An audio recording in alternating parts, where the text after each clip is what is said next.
Indian CSC வந்து binary search என்னன்னு பார்ப்போம். பைனரி சர்ச்னா இப்போ ஒரு சார்ட்டட் அரே இல்லைன்னா அன்சார்ட்டட் அரே கொடுப்பாங்க.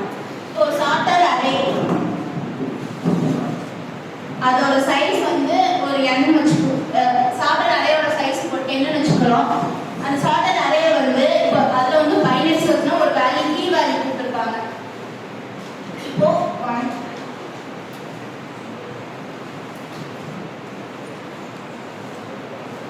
ஒரு அரே சார்ட்டட் அரே இருக்கு. இதுல வந்து கீ வேல்யூ அதாவது இப்போ இந்த அரேல 7ங்கிற எலிமெண்ட் வந்து எங்க இருக்கு அப்படின்றது கண்டுபிடிக்கணும்.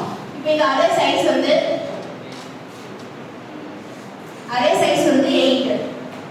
இப்போ இது பேசிக்கா எப்படி கண்டுபிடிப்போம் அப்படின்னா இதுல ஃபர்ஸ்ட் நம்ம மிட் வேல்யூ கண்டுபிடிச்சுக்கணும். இது சார்ட்டட்னால இப்போ எப்படியா இருந்தாலும் மிட் வேல்யூவோட அதிகமா இருக்க நம்பர் ரைட் சைடுல இருக்கும், கம்மியா இருக்க நம்பர் லெஃப்ட் சைடுல இருக்கும். அப்போ வந்து நம்ம மிட் வேல்யூ ஃபர்ஸ்ட் கண்டுபிடிக்கணும். மிட் வேல்யூ எப்படி கண்டுபிடிக்கணும் அப்படின்னா left plus right mid equal to left plus right by 2. அப்படி கண்டுபிடிச்சோம் அப்படின்னா நமக்கு வந்து அரேயோட மிட் வேல்யூ கிடைச்சிடும். அப்போ நான் இப்போ வந்து 7 கண்டுபிடிக்க போறேன். என்னோட மிட் வேல்யூ என்ன அப்படின்னா 8 by 4 1 2 3 0 1 2 3 4 5 தான் என்னோட மிட் வேல்யூ. இப்போ 5ல இப்போ நான் கண்டுபிடிக்க போற எலிமெண்ட் வந்து 7. அப்போ வந்து அதிகமா இருக்கும். அப்போ என்ன பண்ணணும், ரைட் சைடுல தான் சர்ச் பண்ணணும். அப்போ மிட் பிளஸ் 1.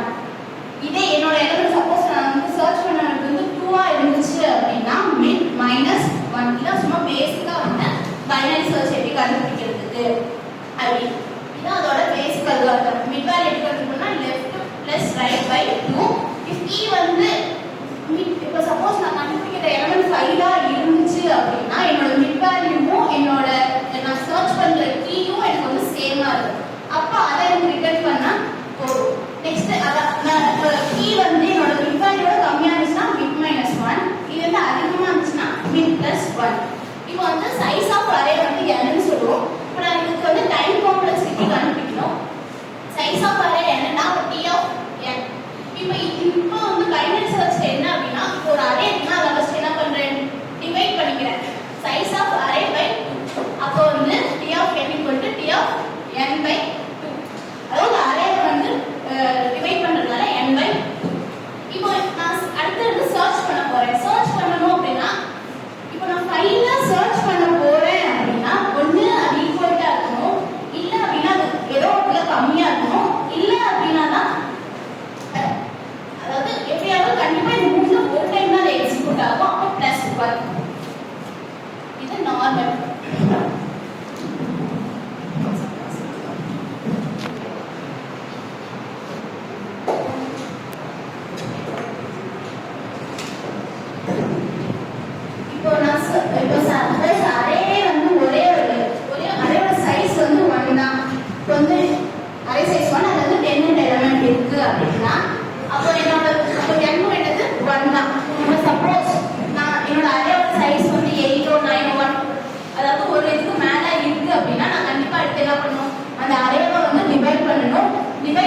இந்த 3 ஸ்டெப்ஸ்ல ஏதோ ஒன்று வந்து ஆட் ஆகும். இப்போ இதுதான் வந்து ரெஃபரன்ஸ் ரிலேஷன். இப்போ இதெல்லாம் நம்ம வந்து நெக்ஸ்ட் இதுக்கு டைம் காம்ப்ளெக்சிட்டி என்ன அப்படின்னு கண்டுபிடிக்கணும்.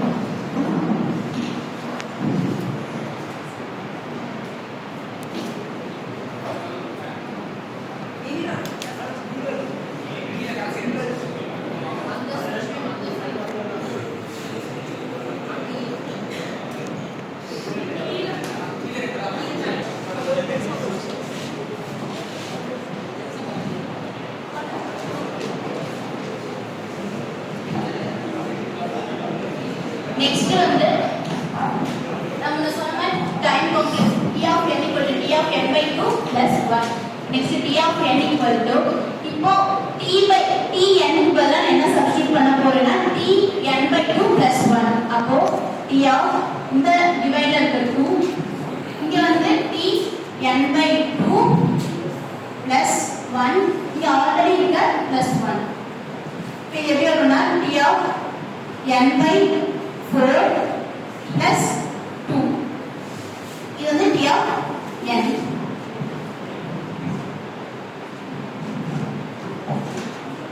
நெக்ஸ்ட் அதே மாதிரி இங்க t of n இருக்கா திரும்பி நான் அதே மாதிரி t of n கூட t of n by 2 plus 1 substitute பண்ண போறேன் t of n equal to t of n அதுல n by 2 by 4 plus 2 அங்க இருக்க plus 1 அப்போ next t of n equal to t of n by 8 plus 3 இதே மாதிரி திரும்பி எனக்கு எலிமெண்ட் எப்போ வேணுமோ அதை வரைக்கும் பண்ணிட்டே இருக்கும்போது இதை நான் 8 எப்படி எழுதிக்கலாம்னா 2 பவர்ல எழுதிக்கலாம் t of n equal to t of n by 2 power cube plus 3 இப்போ அடுத்து நான் திரும்பி சப்ஸ்டிட்யூட் பண்ணா திரும்பி 8 வந்து 16 ஆகும் அப்படியே ரிப்பீட் ஆகும் அதனால வந்து இதோட ஸ்டாப் பண்ணிக்கிறேன்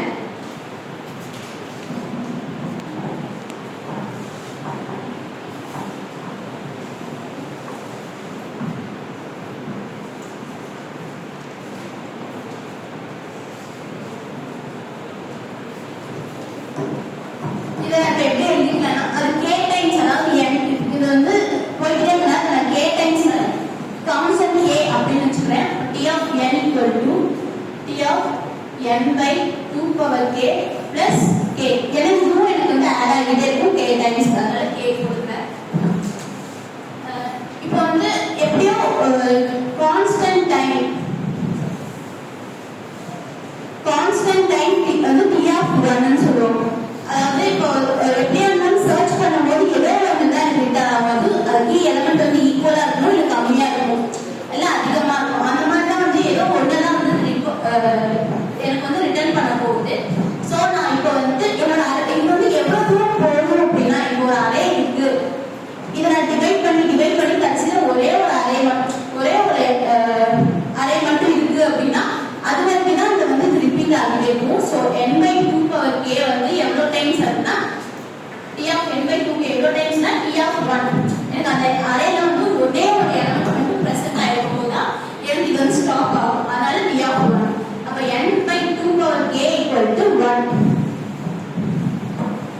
இப்போ நான் 2 power k இந்த சைடு எடுத்துக்கிறேன் n equal to 2 power k இப்போ பக்கத்துல இருக்கிறது போறதுக்காக நான் ரெண்டு சைடும் log எடுத்துக்கிறேன் take log on both side அப்போ log n equal to log 2 power k இப்போ நம்ம log 2 power k வந்து k ன்னு சொல்லுவோம் log n இப்போ எனக்கு k வந்து log n கிடைச்சிச்சு இதை நான் வந்து என்னோட ஸ்டார்டிங் இதுல சப்ஸ்டிட்யூட் k ல சப்ஸ்டிட்யூட் பண்ணனும் அப்போ t of n equal to 1 plus t of n by 2 power k பதிலா என்ன போடுறோம்னா log n